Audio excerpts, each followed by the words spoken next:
সূর্যের আলো ক্ষীণ হতে শুরু করেছে, কমতে শুরু করেছে। তিনি খেয়াল করে দেখলেন এর কারণ সাইয়েদনা জিব্রাইল বিশাল ফেরেশতাদের বহন নিয়ে পৃথিবীতে নেমে আসছেন। পড়েন সুবহানাল্লাহ।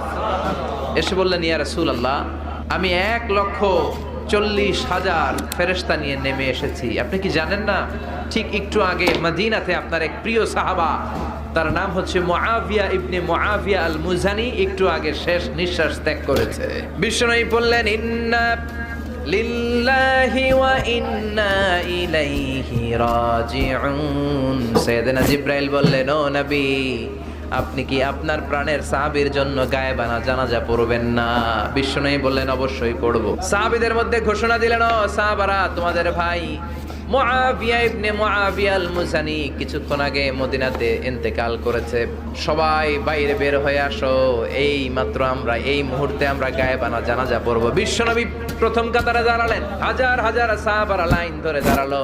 সাইয়েদনা জিব্রাইল 1,40,000 ফেরেশতা নিয়ে সাহাবাদের পেছনে দুইটা লাইনে দাঁড়িয়ে গেলে, প্রথম লাইনে 70,000, দ্বিতীয় লাইনে আরো 70,000, 1,40,000 ফেরেশতাদের বহর।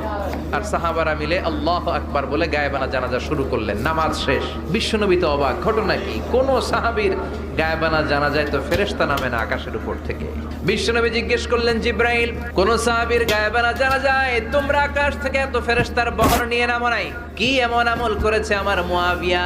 কি এমন ভালো গুণ ছিল, ভালো আমল ছিল, যার কারণে আরশের উপরে তার এত সম্মান?